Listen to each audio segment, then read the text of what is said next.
Bonsoir à tous, bienvenue dans ce flash d'information. Ce lundi, à Paris, le président Alassane Ouattara s'est rendu au siège de l'UNESCO pour s'entretenir avec la directrice générale de l'institution, Audrey Azoulay. Cette rencontre s'est également tenue en présence des membres du jury du prix Félix Houphouët-Boigny pour la recherche de la paix. Avec ses hôtes, le chef de l'État a évoqué la prochaine cérémonie de remise du prix qui aura lieu en 2025. Et fait marquant de cette rencontre, le président Alassane Ouattara vient d'être désigné par l'UNESCO en qualité de protecteur du prix Félix Houphouët-Boigny pour la recherche de la paix. Je vous propose de l'écouter.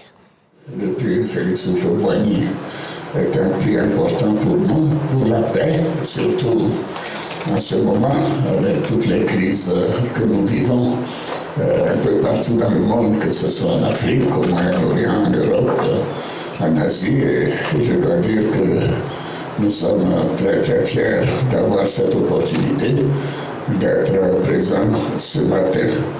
Et je voudrais aussi vous remercier, Madame la Directrice Générale, de nous accueillir toujours avec beaucoup de gentillesse et dire que je suis honoré d'avoir été nommé protecteur du prix, un titre créé par le président Henri Konan Bédié quand il était donc en fonction, et bien sûr en tant que proche collaborateur de l'ancien président, le président Houphouët-Boigny, j'ai accepté avec donc fierté cette nomination.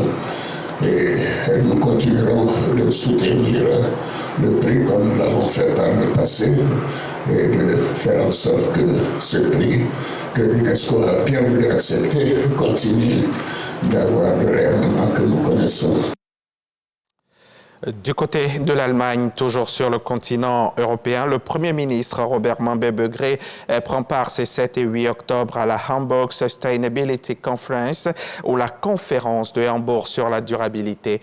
Cette importante rencontre sur le développement durable a lieu sur le thème central tirer parti de la transformation et plus d'une centaine de pays y sont représentés. Herman Guivet est sur place pour RTI1.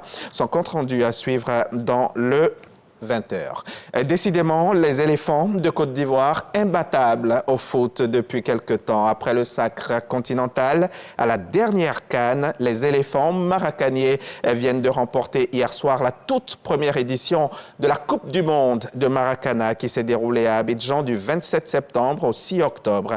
3-0 face au Bénin lors de la finale. Encore un bonheur immense pour le pays.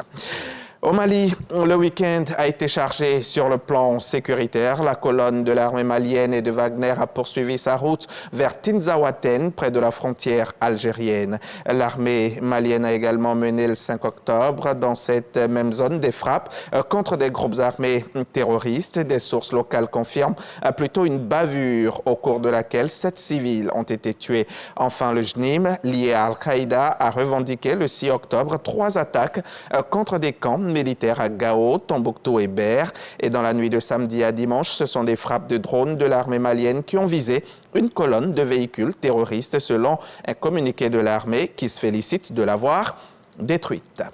Au Sénégal, l'ex-président du pays, Macky Sall, a adressé sa démission au président français qu'il avait nommé au poste d'envoyé spécial du Pacte de Paris pour les peuples et la planète.